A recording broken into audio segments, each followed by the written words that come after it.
très heureux de présider ce matin le 41e congrès international du Collège ouest-africain des médecins. Au nom du gouvernement du peuple sénégalais et à mon nom propre, je voudrais souhaiter la bienvenue à toutes les délégations qui ont fait le déplacement de Dakar chez vous pour prendre part à cette importante rencontre. Le Sénégal est particulièrement honoré et fier d'accueillir cet événement. En effet, si notre pays a l'habitude d'organiser de grandes rencontres scientifiques, celle-ci revêt pour l'État du Sénégal et la communauté scientifique sénégalaise et ouest-africaine un cachet particulier. Votre organisation quarantenaire est une institution interétatique qui regroupe des médecins originaires des pays de la CEDEAO, exerçant dans diverses spécialités médicales et biologiques. À ce titre, elle joue un rôle majeur dans l'intégration des peuples et plus particulièrement des médecins, des enseignants et chercheurs de l'Afrique de l'Ouest. C'est la raison pour laquelle j'exhorte les médecins et biologistes sénégalais à s'inscrire massivement au collège afin de participer à l'œuvre d'intégration médicale au sein de notre sous-région. Depuis sa création en 1976, votre organisation a réalisé un travail remarquable dans plusieurs domaines, en particulier dans la mise en œuvre de la formation de qualité des médecins en Afrique de l'Ouest, l'élaboration de normes de pratiques professionnelles, d'éthique et de morale, la promotion de la santé des populations de l'Afrique de l'Ouest. Votre rôle de conseiller des gouvernements de la sous-région, de l'Organisation ouest-africaine de la santé et d'autres organisations compétentes en matière de formation, de promotion de la santé et de recherche est particulièrement apprécié. Vous avez su également gommer les frontières et les barrières linguistiques en élargissant le champ de vos actions à tous les pays de la sous-région, qu'ils soient anglophones, lusophones ou francophones. À ce titre, je félicite la section sénégalaise du Collège ouest-africain des médecins pour avoir initié l'organisation de cette importante manifestation à Dakar. Le gouvernement du Sénégal se félicite vivement d'une telle initiative, car il reste fidèle à la volonté fortement exprimée de M. le Président de la République, Macky Sall, de renforcer l'intégration des peuples de la CEDEAO. Dans cette dynamique, notre faculté de médecine, de pharmacie et d'odontologie, qui célèbre son centenaire, a largement contribué à ce rôle d'intégration en tant que creuset de formation de plusieurs médecins africains. Il me plaît de citer le docteur Félix Houphouët-Boigny, illustre parrain du centenaire.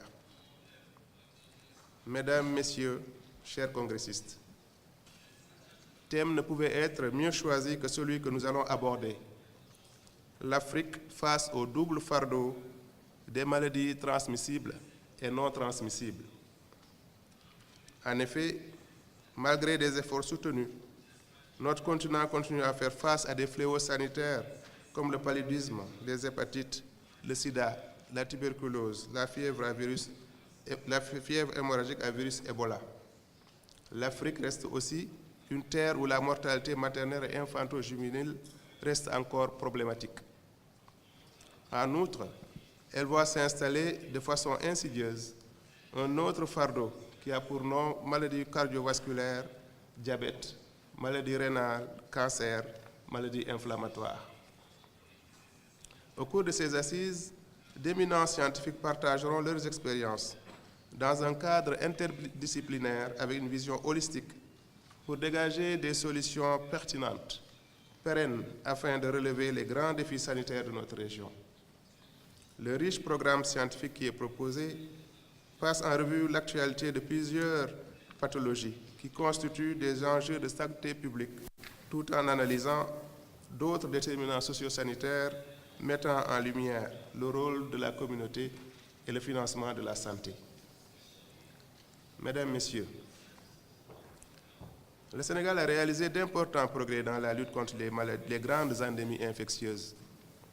Il a aussi prouvé son engagement dans la lutte contre la mortalité maternelle et infantile, où des résultats appréciables ont été enregistrés.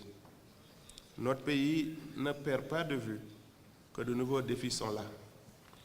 C'est pourquoi nous allons travailler dans le renforcement des stratégies de lutte contre les maladies chroniques, de lutte contre le tabac et surtout pour une meilleure adhésion des populations aux politiques de protection sociale mises en place grâce à la couverture maladie universelle.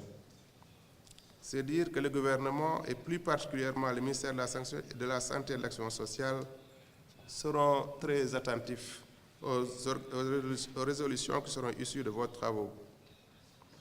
Vous pouvez donc compter sur le plaidoyer de notre pays auprès de nos différents États pour une mise en œuvre de ces recommandations. Dans toutes les facultés de médecine des 15 pays de la CEDEAO, on y enseigne la même chose.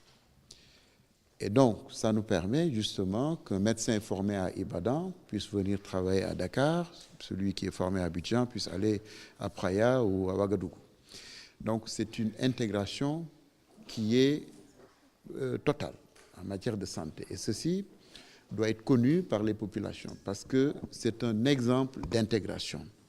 Aujourd'hui, les diplômes de docteur en médecine et les diplômes de spécialité médicale qui sont donnés par les facultés de médecine dans les pays francophones et décernés par le Collège ouest africain des médecins pour ce qui est des spécialités médicales et biologiques, sont des diplômes reconnus dans l'espace CEDEAO.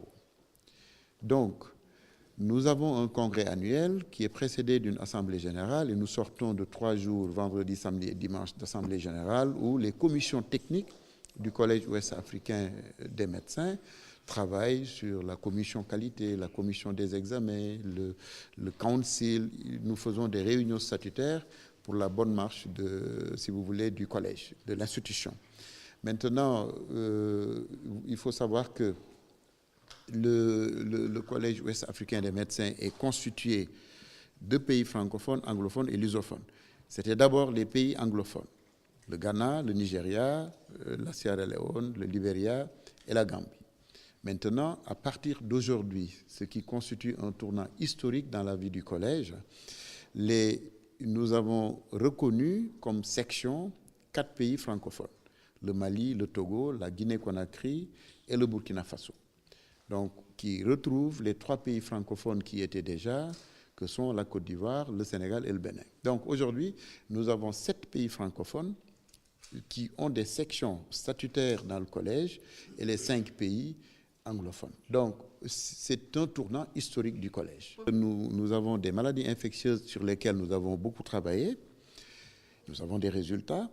Maintenant, il reste qu'il peut y avoir des bouffées d'épidémies, ce qu'on appelle les infections émergentes et réémergentes, comme l'Ebola, qui peuvent non seulement perturber les systèmes de santé, mais perturber durablement les systèmes économiques. Vous avez tous vu les conséquences de la crise Ebola dans les 3 pays qui étaient les plus intéressés.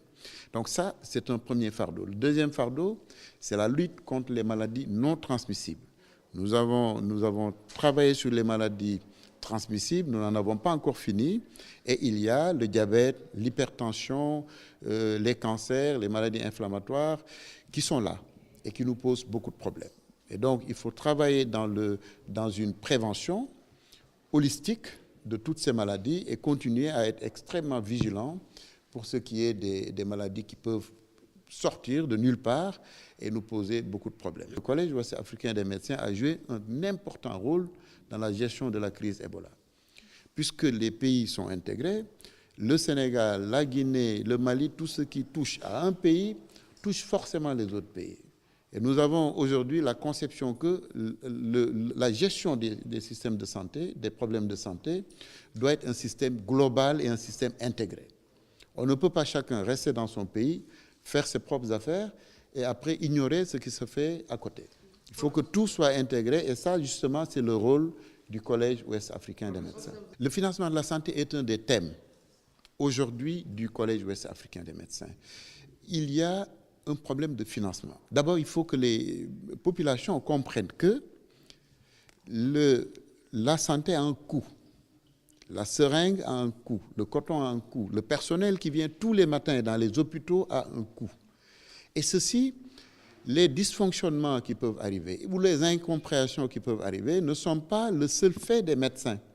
Les pouvoirs politiques et les populations sont également responsables. Il est trop facile d'attendre, de voir les choses et un beau jour, devant le premier incident, jeter à la vindicte populaire des médecins, et c'est ça qu'il faut qu'on pose comme problème. Il faut une éducation, il faut que nos hôpitaux soient des espaces d'explication, des espaces de solidarité et des espaces si vous voulez, d'échange. Et c'est comme ça seulement qu'on pourrait arriver à, si vous voulez, avoir une médecine de qualité qui réponde aux standards internationaux. On peut y arriver. Ce n'est pas suffisant. Nous sommes en train de parler de CMU, mais aller expliquer à la population ce qu'est la couverture maladie universelle, qu'il faut payer chaque année, mais on n'est pas sûr de l'utiliser. On peut payer chaque année pendant 50 ans sans jamais tomber malade. Mais en le faisant, on est en train de participer au financement des soins de son épouse ou de ses tantes et parents. Il faut que les gens le comprennent ça. On ne peut pas s'asseoir pour dire d'accord, tout se passe très bien, alors que derrière, on est sûr ici, aujourd'hui, que la santé en problème, les hôpitaux sont bourrés de problèmes. Des problèmes de prise en charge, des problèmes d'efficacité dans les soins, qui ne sont pas, je suis désolé, la faute des médecins.